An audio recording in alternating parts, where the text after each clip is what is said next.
दोस्तों नमस्कार। Exam कांकाश channel पे आपका स्वागत है। मैं हूं केदारनाथ मिश्रा। कैसे हैं आप लोग? ठीक ठाक है ना? तो दोस्तों, जैसा कि आप जानते हैं, हम लोग आगामी असिस्टेंट प्रोफेसर भर्ती परीक्षा के लिए जीएस के प्रश्नों की पढ़ाई कर रहे हैं। अब उस कड़ी में आगे बढ़ते हुए आज मैं भारतीय संविधान के जो महत्वपूर्ण प्रश्न हैं, जो परीक्षा उपयोगी प्रश्न हैं, उन प्रश्नों को लेकर उपस्थित हूँ। तो चलिए आज के प्रश्नों को देख लेते हैं। उसके पहले अगर आपको इन प्रश्नों की पीडीएफ चाहिए तो आप हमारा टेलीग्राम चैनल और व्हाट्सएप चैनल ज्वाइन कर लीजिए। उसका लिंक हमने डिस्क्रिप्शन बॉक्स में दे दिया है, वहां से आप इन प्रश्नों की पीडीएफ डाउनलोड कर सकते हैं। साथ ही अपने दोस्तों के साथ भी इस वीडियो को शेयर कर दीजिए और अगर इस चैनल पर नए हैं तो चैनल को सब्सक्राइब जरूर करिए। ठीक है, चलिए आज के प्रश्नों की शुरुआत करते हैं। देखिए, आज का हमारा पहला प्रश्न है, संसद राज्य सूची के विषय के संबंध में कानून बना सकती है। आपको बताना है कि संसद राज्य सूची के विषय में कानून बना सकती है।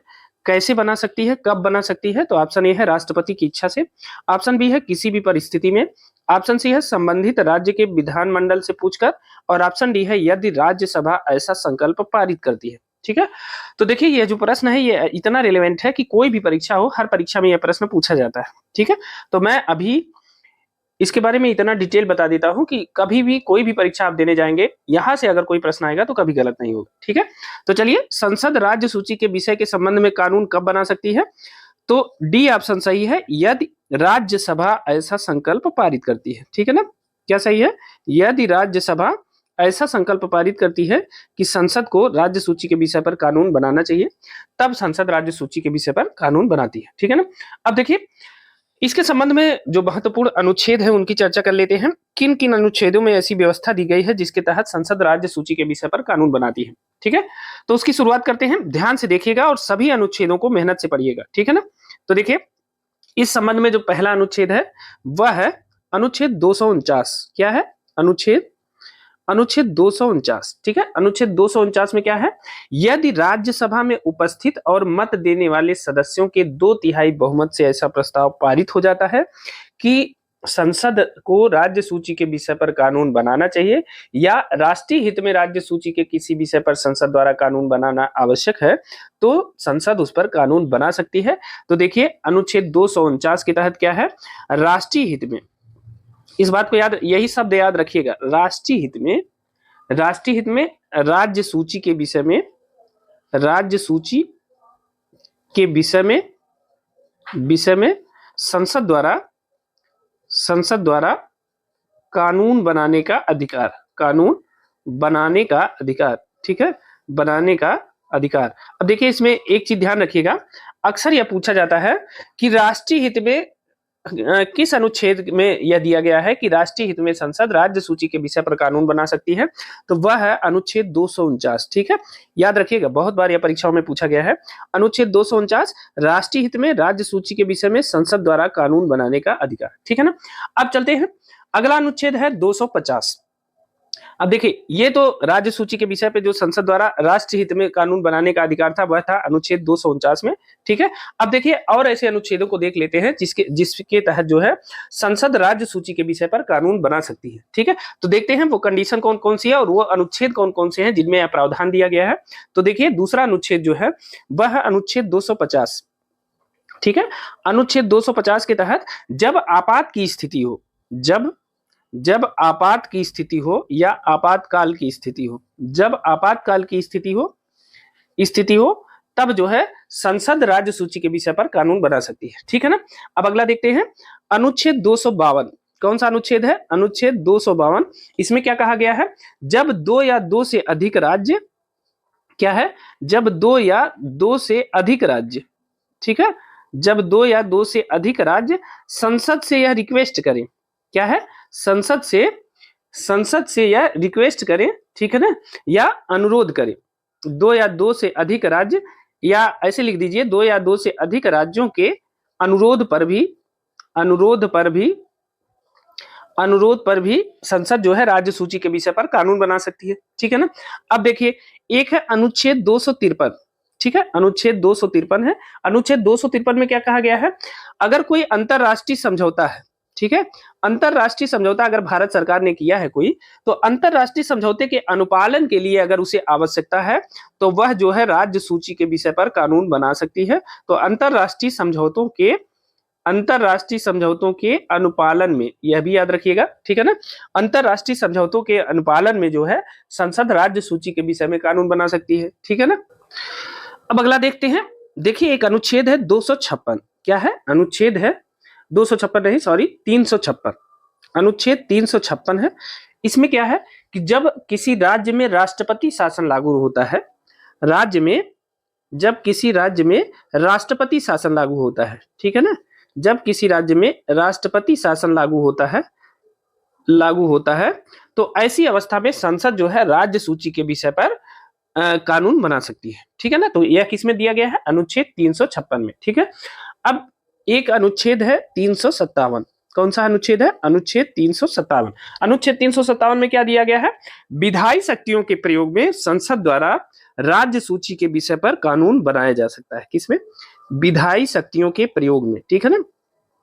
विधायी शक्तियों के प्रयोग में, विधायी शक्तियों के प्रयोग में संसद द्वारा राज्य सूची के विषय पर, संसद द्वारा राज्य सूची के विषय पर, राज्य सूची के विषय पर कानून बनाया जा सकता है, ठीक है ना। कानून बनाया जा सकता है, बनाया जा सकता है, ठीक है ना। विधायी शक्तियों के प्रयोग में संसद द्वारा राज्य सूची के विषय पर कानून बनाया जा सकता है। यह किसमें दिया है? अनुच्छेद 357 में दिया है, ठीक है ना। अब देखिए मैंने आपको इतने अनुच्छेद इसलिए बताए कि ये सारे अनुच्छेद ऐसे हैं जिनका संबंध क्या है? संसद द्वारा राज्य सूची के विषय पर कानून बनाने से है, ठीक है ना।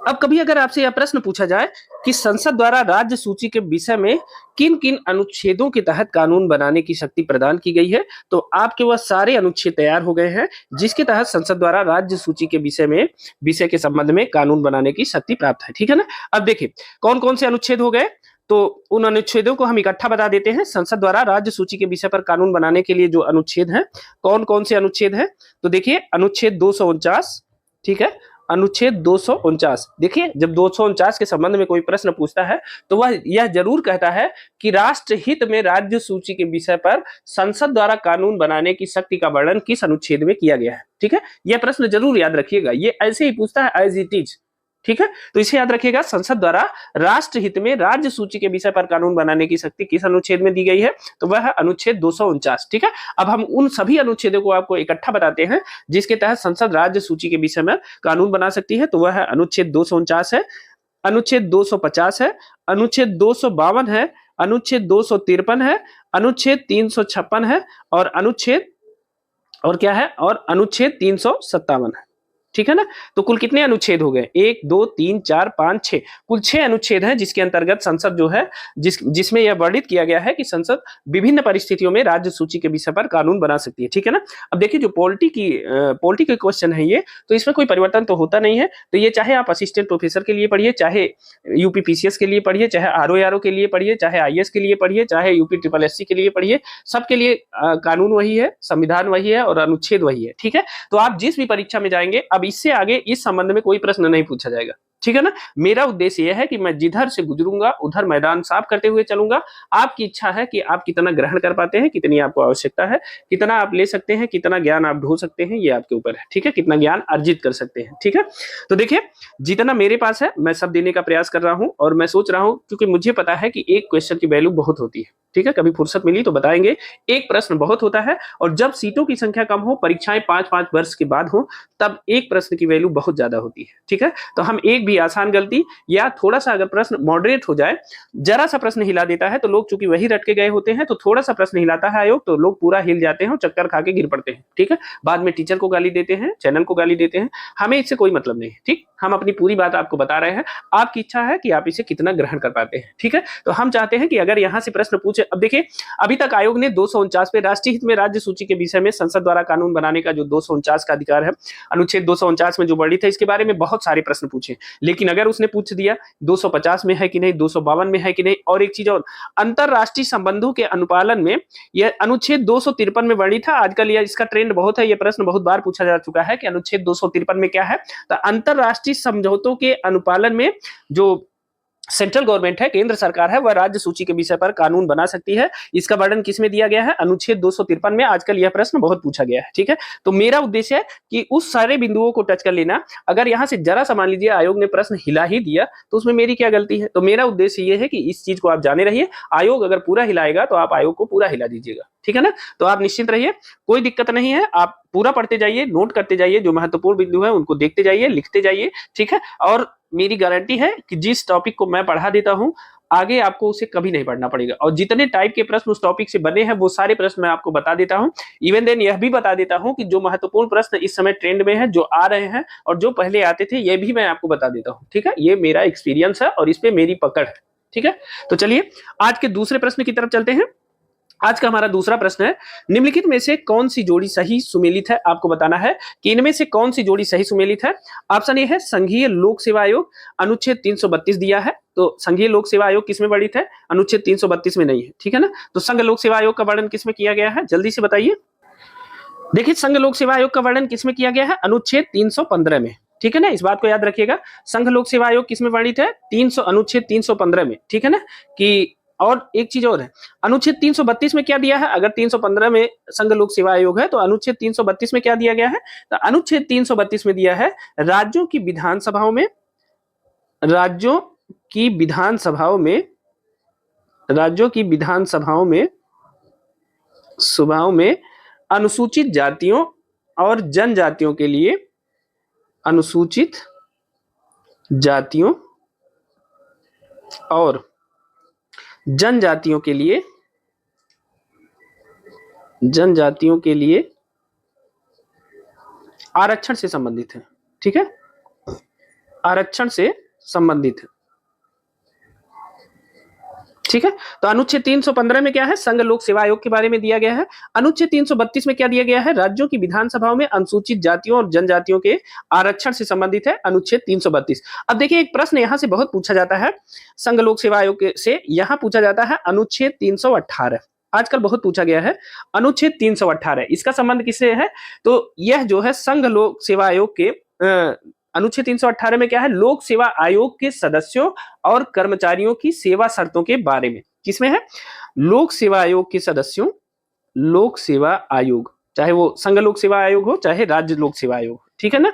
तो लोक सेवा आयोग के सदस्यों के सेवा शर्तों के बारे में, लोक सेवा आयोग के सदस्यों के सेवा शर्तों के, लोक सेवा आयोग के सदस्यों के सेवा शर्तों के बारे में, ठीक है, बारे में किसमें वर्णन है, यह वर्णन है अनुच्छेद 318 में, और आजकल विभिन्न परीक्षाओं में यहां से प्रश्न पूछे गए हैं, ठीक है। तो संघ लोक सेवा आयोग का उल्लेख है अनुच्छेद 315 में, जबकि अनुच्छेद 318 है लोक सेवा आयोग के सदस्यों के सेवा शर्तों के बारे में, ठीक है ना। और अनुच्छेद 332 का संबंध है राज्यों की विधानसभाओं में अनुसूचित जातियों और जनजातियों के लिए आरक्षण से संबंधित है, अनुच्छेद 332, ठीक है ना।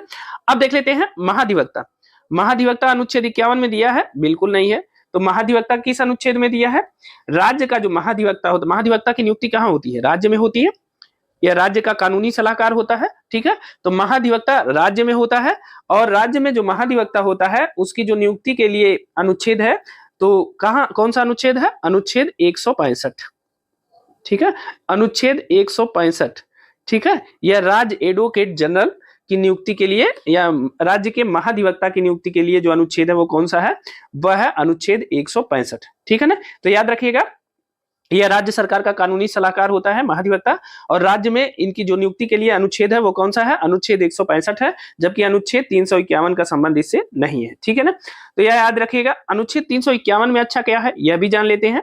तो देखिए अनुच्छेद 351 में क्या है, अनुच्छेद 351, यह भी इंपॉर्टेंट है इसलिए इसके बारे में बता देते हैं।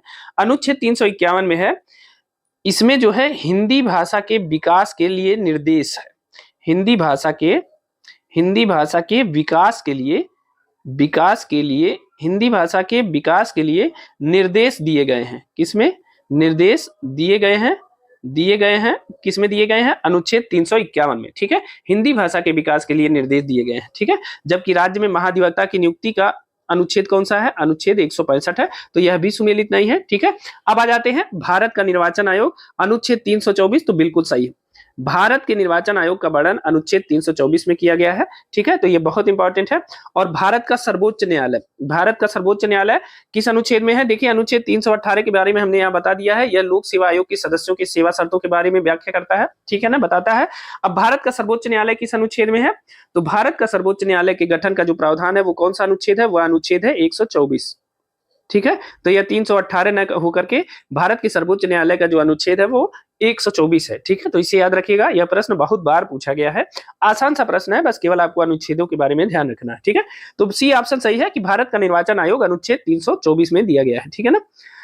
अब चलिए आज के तीसरे प्रश्न की तरफ चलते हैं। आज का हमारा तीसरा प्रश्न है, भारत में प्रजातंत्र इस तथ्य पर आधारित है कि भारत में प्रजातंत्र किस तथ्य पर आधारित है, यह आपको बताना है। तो ऑप्शन ए है यहाँ मौलिक अधिकार प्रदान किए गए हैं, ऑप्शन बी है यहाँ राज्य के नीति निर्देशक तत्व हैं, ऑप्शन सी है संविधान लिखित है, और ऑप्शन डी है जनता को सरकारों को चुनने तथा बदलने का अधिकार प्राप्त है। तो जल्दी से आप अपने आंसर बताइए कि भारत में जो प्रजातंत्र है वह किस पर आधारित है।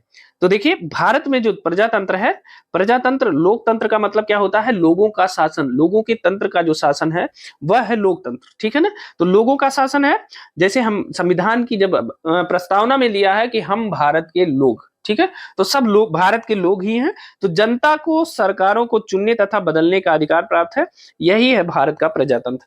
क्योंकि सरकारों को स्थापित करने का अधिकार किसके हाथ में, प्रजा के हाथ में है, जनता, प्रजा नहीं सॉरी, प्रजा तो राजा के समय में होता था, जनता के हाथ में है। ठीक है, जनता को सरकारों को चुनने और बदलने का अधिकार है।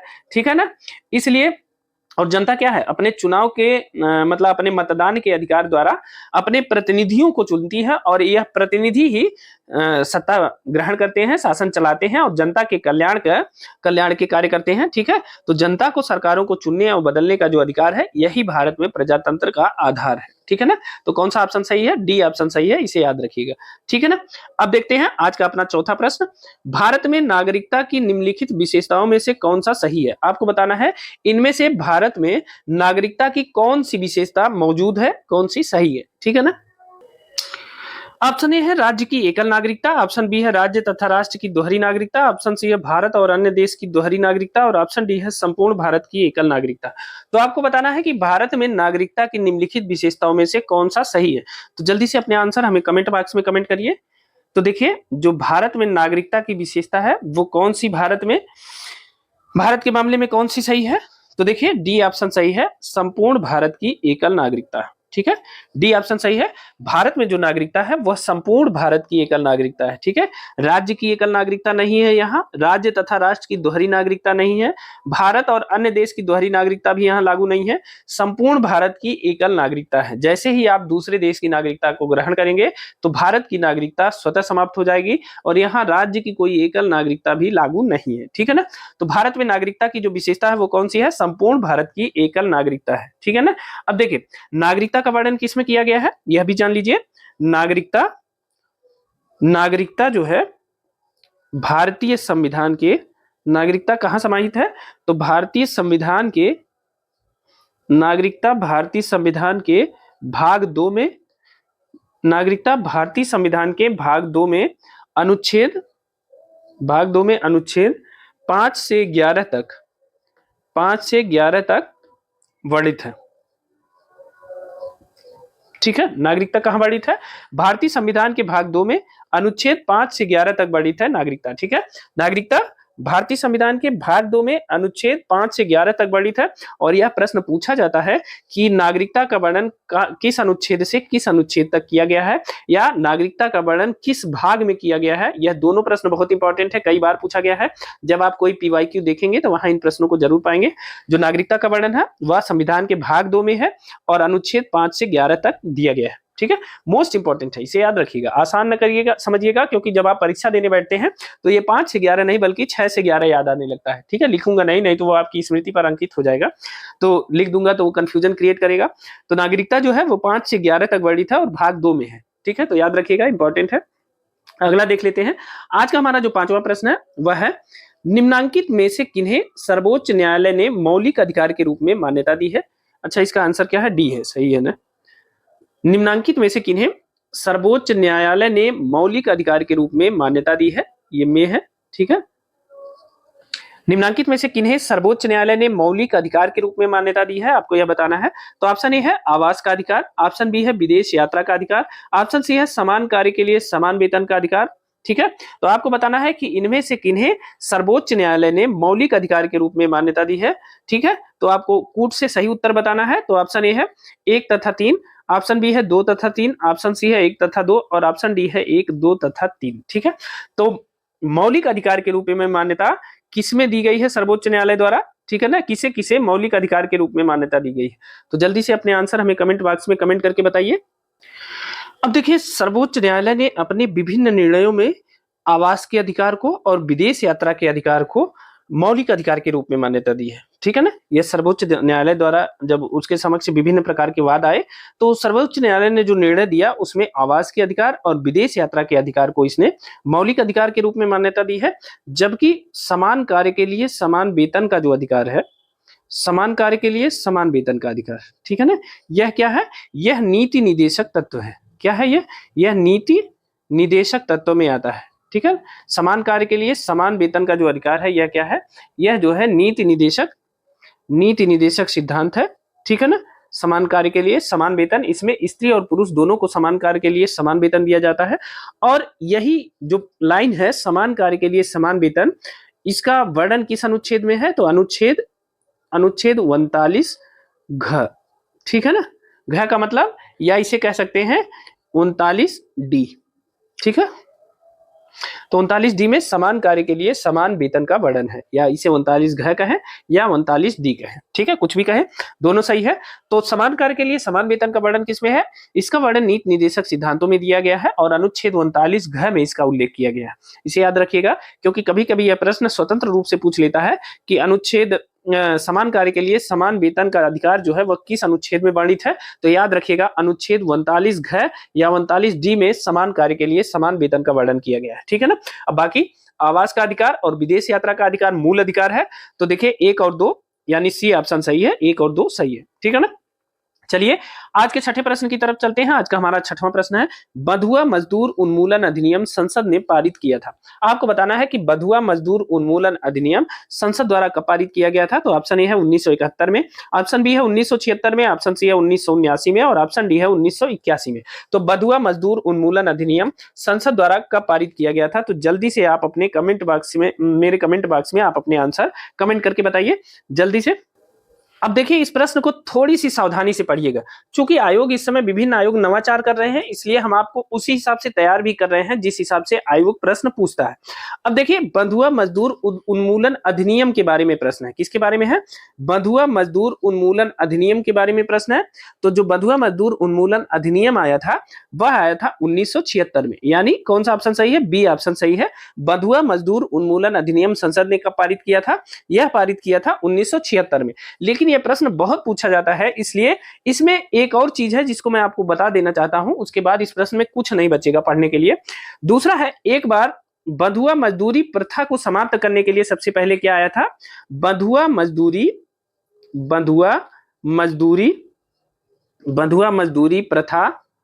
प्रथा उन्मूलन, बंधुआ मजदूरी प्रथा उन्मूलन अध्यादेश, बंधुआ मजदूरी प्रथा उन्मूलन अध्यादेश आया था। और यह कब आया था? यह आया था 25 अक्टूबर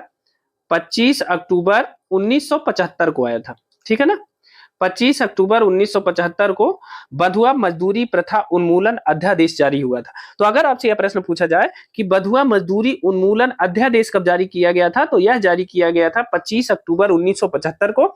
ठीक है, और इसी अध्यादेश का बाद में स्थान किसने लिया? बंधुआ मजदूर उन्मूलन अधिनियम ने इसका स्थान लिया, और जो जारी हुआ 1976 में। तो इन दोनों बिंदुओं को आप याद रखिए, बहुत इंपॉर्टेंट है। ठीक है ना, बंधुआ मजदूरी प्रथा उन्मूलन अध्यादेश 25 अक्टूबर 1975 को जारी हो गया था, लेकिन बाद में इसका स्थान लिया बंधुआ मजदूर उन्मूलन अधिनियम ने, जो 1976 में जारी हुआ। ठीक है ना, तो दोनों इंपॉर्टेंट है, यह प्रश्न बहुत पूछा जाता है, याद रखिएगा, बी ऑप्शन सही है। ठीक है ना, चलिए आज के 7वें प्रश्न को देख लेते हैं।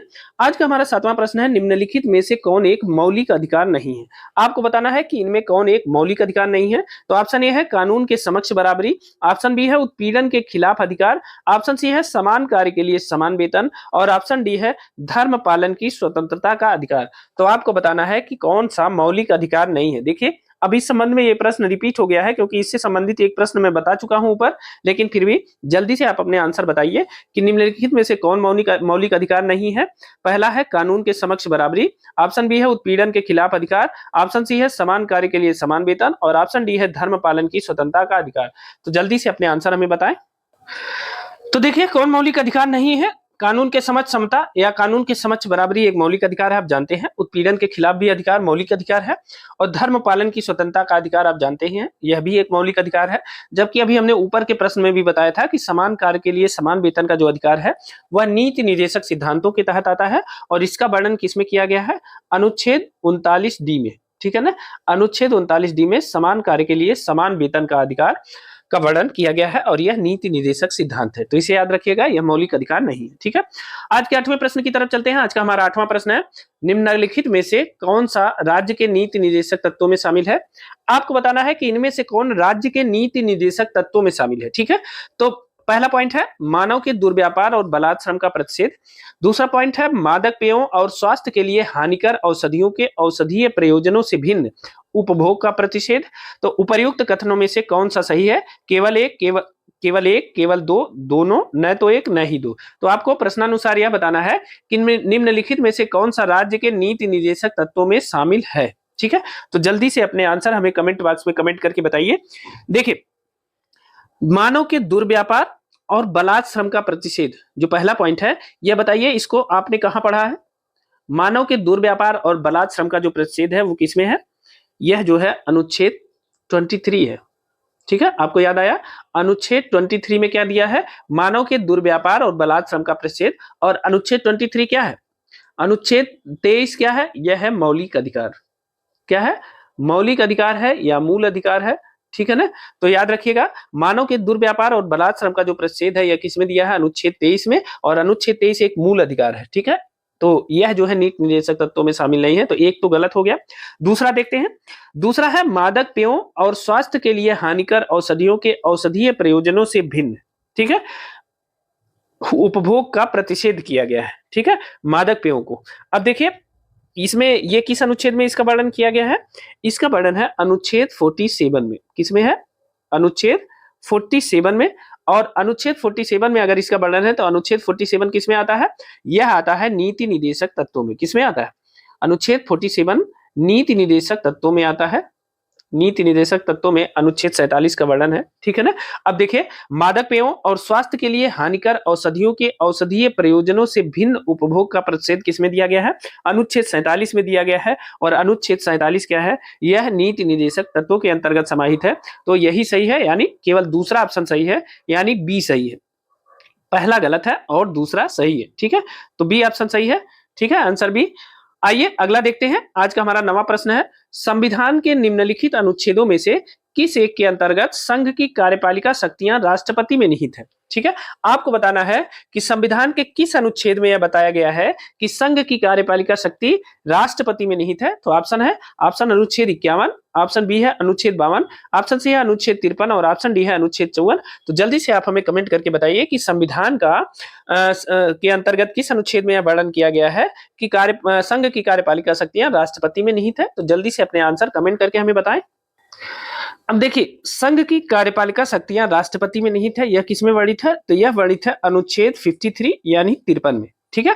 अनुच्छेद 53 में यह वर्णन किया गया है कि संघ की कार्यपालिका शक्तियां राष्ट्रपति में निहित है, ठीक है ना। एक चीज और है, कभी कभी यह प्रश्न पूछा जाता है कि भारत का एग्जीक्यूटिव हेड कौन है, ठीक है ना।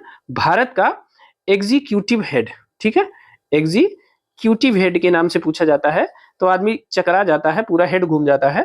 तो भारत का एग्जीक्यूटिव हेड किसे कौन है, ठीक है। तो यह भी कौन है? राष्ट्रपति को भारत का एग्जीक्यूटिव हेड कहा जाता है, क्योंकि संघ की जो कार्यपालिका शक्तियां हैं वह किसके अंतर्गत है?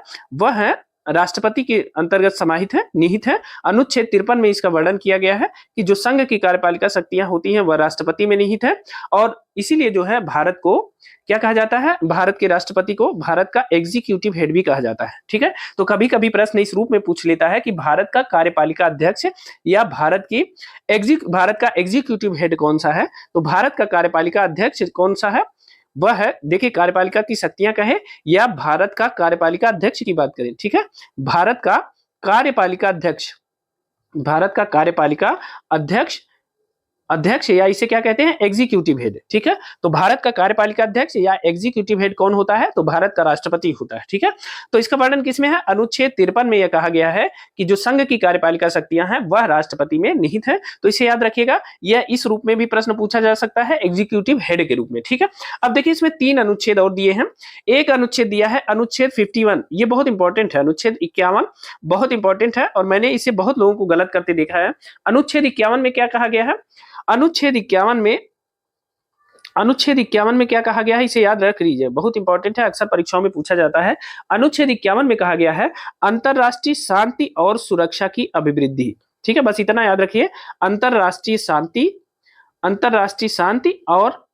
और सुरक्षा की, अंतरराष्ट्रीय शांति और सुरक्षा की अभिवृद्धि का वर्णन किसमें किया गया है, तो यह अनुच्छेद 51 में किया गया है। कभी कभी पूछ लेता है कि अंतरराष्ट्रीय शांति का उल्लेख किस अनुच्छेद में किया गया है, बस इतना ही पूछ लेता है, तो आपको मानना है अनुच्छेद 51, और यह बहुत इंपॉर्टेंट है। ठीक है ना, यहां से प्रश्न पूछे जाते हैं। और अगर इसी 51 में अनुच्छेद 51 में क जोड़ देंगे, बस केवल क जोड़ देंगे, या अनुच्छेद 51 में ए जोड़ देंगे, तो यह क्या हो जाएगा, यह मूल कर्तव्यों से संबंधित अनुच्छेद हो जाएगा। ठीक है, यह क्या हो जाएगा, यह मूल कर्तव्य से संबंधित अनुच्छेद हो जाएगा 51 क। ठीक है, तो अनुच्छेद 51 में अंतरराष्ट्रीय शांति और सुरक्षा की अभिवृद्धि के संबंध में वर्णन किया गया है, जबकि अनुच्छेद 51 क में मूल कर्तव्यों से संबंधित वर्णन किया गया है। तो आप इसे याद रखिएगा। ठीक है ना, अब देखिए अनुच्छेद 52 की बात करें, अनुच्छेद 52 दिया गया है, तो अनुच्छेद 52 में क्या दिया गया है, अनुच्छेद 52 में यह दिया गया है कि भारत का एक राष्ट्रपति होगा। ठीक है, भारत के राष्ट्रपति के संबंध में अनुच्छेद 52 है कि भारत का एक राष्ट्रपति होगा। ठीक है ना, यह अनुच्छेद 52 में है। और जबकि अनुच्छेद 54 जो दिया गया है, अनुच्छेद 54 का संबंध किससे है, अनुच्छेद 54 में कहा गया है कि राष्ट्रपति के निर्वाचन की जो प्रक्रिया है उसके वर्णन की बात, उसका वर्णन किया गया है। अनुच्छेद 54 में क्या है, राष्ट्रपति का निर्वाचन। ठीक है, क्या है, राष्ट्रपति का निर्वाचन अनुच्छेद 54 में वर्णित है। ठीक है ना, तो इसे याद रखिएगा, मोस्ट इंपॉर्टेंट है। किस अनुच्छेद में, किस एक के अंतर्गत संघ की जो कार्यपालिका शक्ति है वो राष्ट्रपति में निहित है, तो वह है अनुच्छेद 53, या इसे संघ का, इसे एग्जीक्यूटिव हेड के रूप में भी जाना जाता है, राष्ट्रपति को कार्यपालिका अध्यक्ष के रूप में, याद रखिएगा, बहुत इंपॉर्टेंट है। ठीक है ना, अगला देखते हैं, आज का हमारा 10वां प्रश्न है, भारत के निम्नलिखित राष्ट्रपतियों में से कौन ट्रेड यूनियन आंदोलन से संबद्ध रहा है। आपको बताना है कि भारत के निम्न राष्ट्रपति जो दिए हैं, इनके नामों में कौन से ऐसे राष्ट्रपति रहे हैं जिनका संबंध ट्रेड यूनियन आंदोलन से रहा है। तो ऑप्शन ए है के.आर. नारायणन, ऑप्शन बी है जाकिर हुसैन, ऑप्शन सी है नीलम संजीव रेड्डी या एन संजीव रेड्डी, और ऑप्शन डी है वी.वी. गिरी। तो आपको बताना है कि भारत के निम्न राष्ट्रपतियों में से कौन ट्रेड यूनियन आंदोलन से संबंध रहे हैं। तो जल्दी से अपने आंसर हमें बताइए कि इन राष्ट्रपतियों में से भारत के कौन से राष्ट्रपति ऐसे हैं जो ट्रेड यूनियन आंदोलन से संबंधित रहे हैं। तो देखिए डी ऑप्शन सही है। ठीक है, राष्ट्रपति बी.वी. गिरी। ठीक है, राष्ट्रपति बी.वी. गिरी, यह भारत के चौथे राष्ट्रपति हैं, यह भारत के चौथे राष्ट्रपति हैं। राष्ट्रपति बी.वी. गिरी भारत के चौथे राष्ट्रपति हैं। तो बी.वी. गिरी भारत के चौथे राष्ट्रपति हैं, बी.वी. गिरी। ठीक है, एक मिनट, भारत के चौथे राष्ट्रपति हैं राष्ट्रपति बी.वी. गिरी। ठीक है ना, तो ये भारत के चौथे राष्ट्रपति हैं, और ये जो है ट्रेड यूनियन आंदोलन से संबद्ध रहे थे। इनका कार्यकाल क्या था, चौथे राष्ट्रपति हैं तो इनका कार्यकाल कितना था, तो 1969 से 1974 इनका कार्यकाल रहा है, और यह भारत के चौथे राष्ट्रपति रहे हैं, राष्ट्रपति बी.वी. गिरी, और यह ट्रेड यूनियन आंदोलन से संबद्ध रहे हैं। एक बहुत इंपॉर्टेंट बात यह भी है कि 2 बार अखिल भारतीय ट्रेड यूनियन कांग्रेस, क्या है, अखिल भारतीय ट्रेड यूनियन कांग्रेस। ठीक है, अखिल भारतीय ट्रेड यूनियन कांग्रेस, इसका नाम आपने सुना होगा जब आप मॉडर्न हिस्ट्री पढ़ेंगे। इसे क्या कहते हैं, एटक। ठीक है, एटक के नाम से इसे जानते हैं। जब हम मॉडर्न हिस्ट्री पढ़ेंगे तो वहां इसकी चर्चा आती है, अखिल भारतीय ट्रेड यूनियन कांग्रेस, या इसे कहते हैं एटक। एटक के ये जो है 2 बार अध्यक्ष रहे हैं। ठीक है, 2 बार अध्यक्ष रहे हैं। कौन रहा है अध्यक्ष 2 बार, तो राष्ट्रपति बी.वी. गिरी जो भारत के चौथे राष्ट्रपति थे, इनका कार्यकाल वर्ष 1969 से 1974 तक था। ठीक है, ये अखिल भारतीय ट्रेड यूनियन कांग्रेस के 2 बार अध्यक्ष चुने गए थे। ठीक है ना, अब देखिए एटक के बारे में संक्षिप्त में मैं आपको बता दूं, अब बात यहां आई है, एटक की जो स्थापना हुई थी, एटक या अखिल भारतीय ट्रेड यूनियन कांग्रेस की जो स्थापना हुई थी, तो इसकी स्थापना हुई थी 31 अक्टूबर 1920 को। 31 अक्टूबर 1920 को एटक की स्थापना हुई थी, और कहां हुई थी, मुंबई में।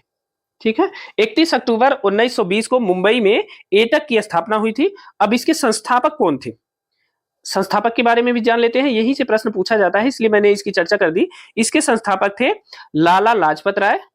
कौन थे? लाला लाजपत राय, ठीक है। और बाल गंगाधर तिलक, ठीक है, वह बाल गंगाधर तिलक, ठीक है, यह इसके संस्थापक थे। साथ ही अन्य लोग इससे जुड़े थे। इसका जो उद्देश्य था वो क्या था? श्रमिकों के अधिकारों की रक्षा, यानी भारतीय उद्देश्य संक्षिप्त में लिख देता हूं। उद्देश्य क्या था? भारतीय मजदूर वर्ग के अधिकारों की रक्षा, भारतीय मजदूर वर्ग के अधिकारों की रक्षा इसका उद्देश्य था, ठीक है ना। तो एटक या अखिल भारतीय ट्रेड यूनियन कांग्रेस, इसकी स्थापना हुई थी 31 अक्टूबर 1920 को। कहां हुई थी? मुंबई में हुई थी। और जो भारत के चौथे राष्ट्रपति थे ना, यह इसके 2 बार अध्यक्ष रह चुके थे। तो जो आपका प्रश्न है कि भारत के निम्नलिखित राष्ट्रपतियों में कौन ट्रेड यूनियन आंदोलन से संबद्ध रहा, तो मुझे लगता है कि अब इससे बेहतर जवाब कुछ नहीं हो सकता है, ठीक है ना। जितना मैंने विस्तार से आपको बता दिया। बीबी गिरी भारत के ट्रेड यूनियन आंदोलन से जुड़े थे और यह भारत के चौथे राष्ट्रपति भी थे, ठीक है ना। तो याद रखिएगा, डी ऑप्शन सही है। अगला देखते हैं, आज का हमारा 11वां प्रश्न है, निम्नलिखित में से कौन राष्ट्रपति के प्रसाद पर्यंत अपना पद धारण करता है? बहुत इंपॉर्टेंट प्रश्न है। कौन राष्ट्रपति के प्रसाद पर्यंत अपना पद धारण करता है? तो ऑप्शन देख लेते हैं। ऑप्शन ए है मुख्य निर्वाचन आयुक्त, ऑप्शन बी है लोकसभा अध्यक्ष, ऑप्शन सी है भारत का महान्यायवादी और ऑप्शन डी है भारत का नियंत्रक महालेखा परीक्षक, ठीक है। तो जल्दी से बताइए कि निम्नलिखित में से कौन राष्ट्रपति के प्रसाद पर्यंत अपना पद धारण करता है, ठीक है। तो जल्दी से आंसर दीजिए। अब देखिए, भारत के राष्ट्रपति के प्रसाद पर्यंत कौन अपना पद धारित करता है? तो ऑप्शन सी सही है, भारत का महान्यायवादी भारत के राष्ट्रपति के प्रसाद पर्यंत अपना पद धारित करता है, ठीक है ना। और इसका उल्लेख किस अनुच्छेद में किया गया है? तो अनुच्छेद 76 में किया गया है, ठीक है ना। अब इसके सबसेक्शन भी हम आपको बताएंगे, क्योंकि जो भारत का महान्यायवादी है ये टॉपिक बहुत इंपॉर्टेंट है, न केवल असिस्टेंट प्रोफेसर भर्ती परीक्षा के लिए बल्कि यूपीपीसीएस, आरओ की परीक्षा के लिए, साथ ही अन्य यूपी ट्रिपल एससी की परीक्षाओं के लिए यह टॉपिक बहुत इंपॉर्टेंट है। तो इसमें जो भी प्रश्न बनते हैं उसे हम अनुच्छेद वाइज समझ लेते हैं, ठीक है। तो पहले तो सबसे पहला प्रश्न यही है कि कौन भारत के राष्ट्रपति के प्रसाद पर्यंत अपना पद धारित करता है? तो भारत का महान्यायवादी, या इसे क्या कहते हैं? अटॉर्नी जनरल ऑफ इंडिया, ठीक है। अटॉर्नी जनरल ऑफ इंडिया यह क्या करता है? यह जो है राष्ट्रपति के प्रसाद पर्यंत अपना पद धारित करता है, ठीक है। अब चलिए इसके बारे में बता देते हैं कि इसकी चर्चा किन अनुच्छेदों में की गई है, क्योंकि संविधान है तो बिना अनुच्छेदों के तो मजा आएगा नहीं। देखिए, अनुच्छेद 76(1) की चर्चा करते हैं। सबसे पहले अनुच्छेद 76(1) में क्या कहा गया है? इसमें कहा गया है 76(1), ठीक है।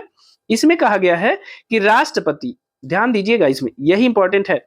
अनुच्छेद 76(1) में यह वर्णित किया गया है कि राष्ट्रपति उच्चतम न्यायालय का न्यायाधीश नियुक्त होने योग्य, ठीक है। किसके योग्य?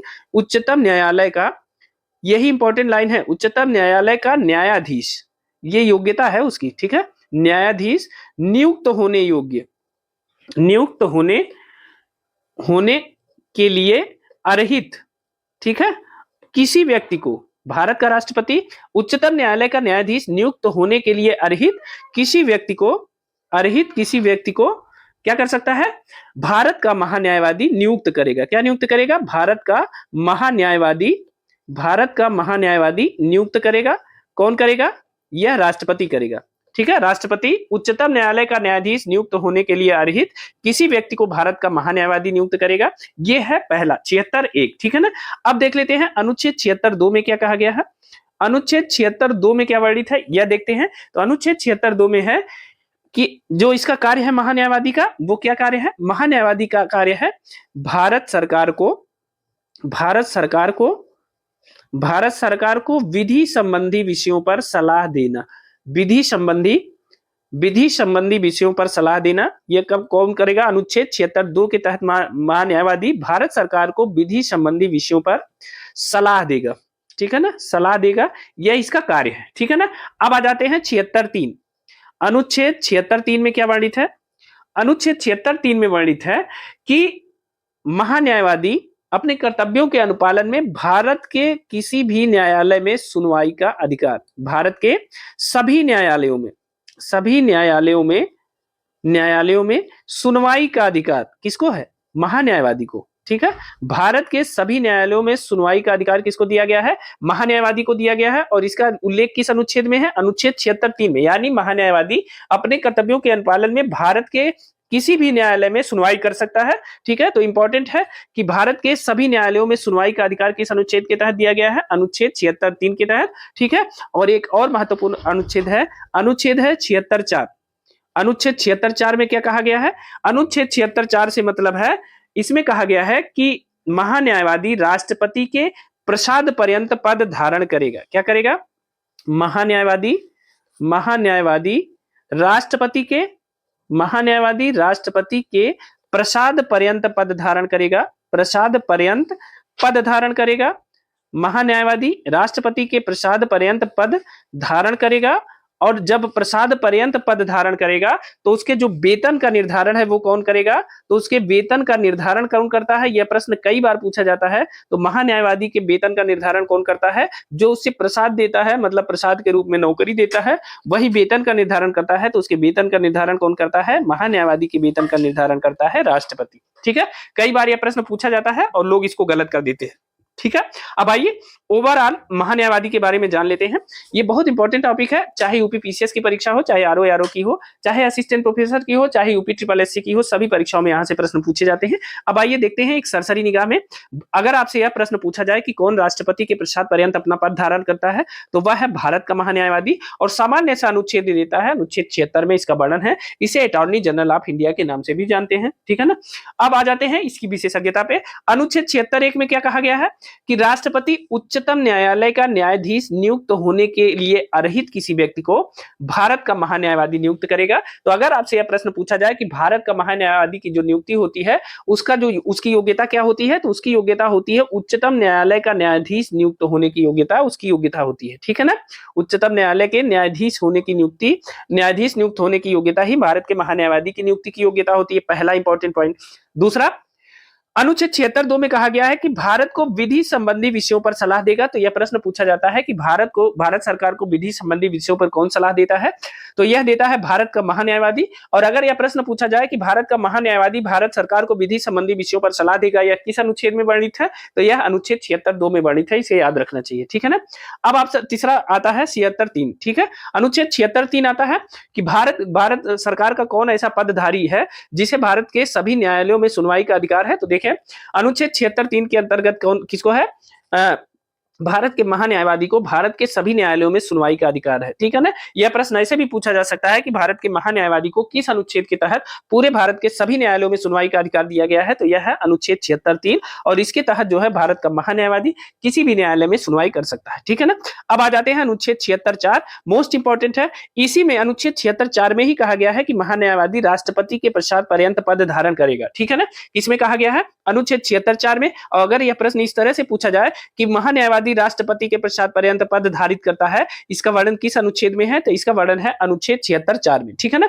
अब एक चीज और है, अक्सर यह प्रश्न पूछा जाता है कि महान्यायवादी के वेतन का निर्धारण कौन करता है, तो उसमें दिया रहता है लोकसभा करती है, राज्यसभा करती है, लोकसभा अध्यक्ष करता है, राष्ट्रपति करता है। तो देखिए, चूंकि यह महान्यायवादी राष्ट्रपति के प्रसाद पर्यंत पद धारित करता है, तो उसका वेतन का जो निर्धारण है वो कौन करेगा? वह राष्ट्रपति करता है महान्यायवादी के वेतन का निर्धारण। और एक चीज और है, एक झटके से राष्ट्रपति इसकी नियुक्ति को समाप्त भी कर सकता है, यानी इसे पद मुक्त करने का जो अधिकार है वो किसे दिया गया है?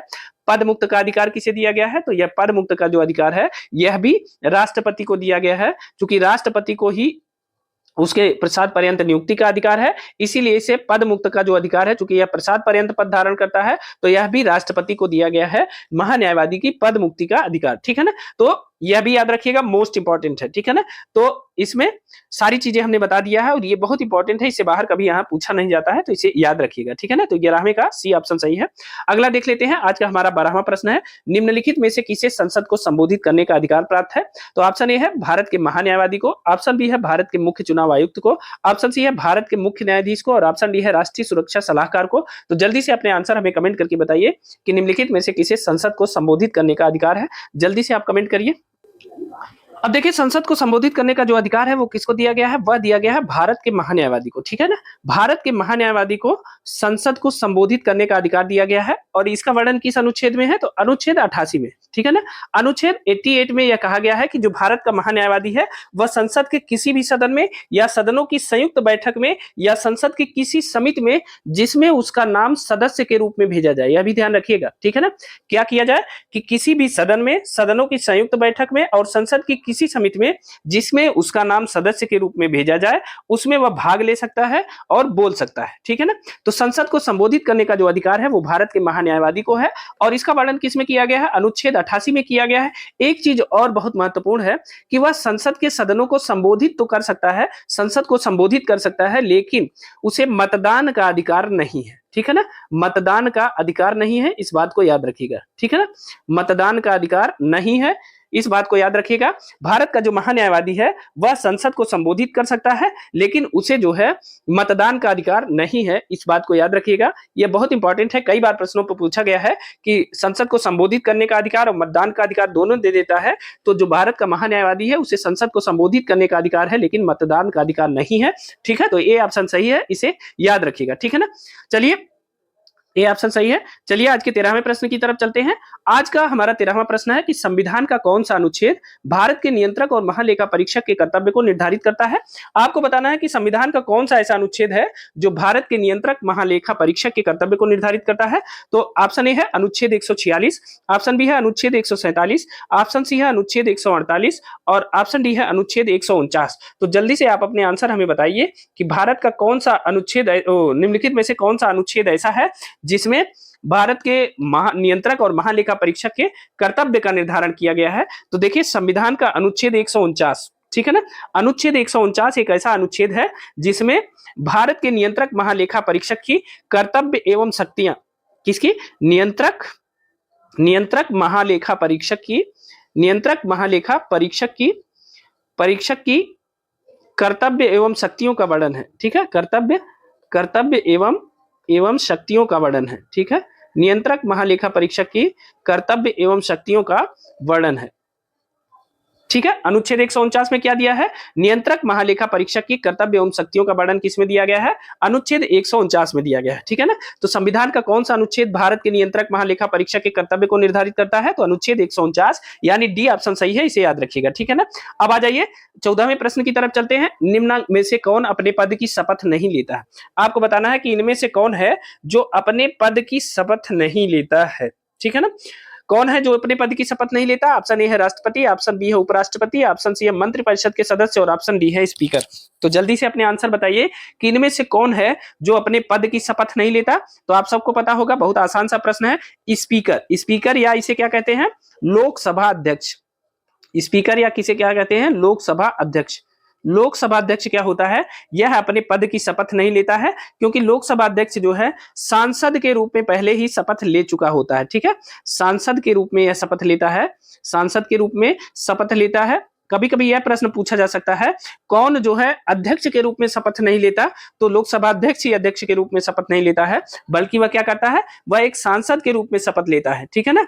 तो यह ध्यान रखिएगा, यह प्रश्न अगर आपसे पूछा जाए कि कौन अपने पद की शपथ नहीं लेता, तो स्पीकर या लोकसभा अध्यक्ष जो है अपने पद की शपथ नहीं लेता, बल्कि वह सांसद के रूप में एक शपथ लेता है, ठीक है ना। आ जाइए अब आज के 15वें और आखिरी प्रश्न की तरफ चलते हैं।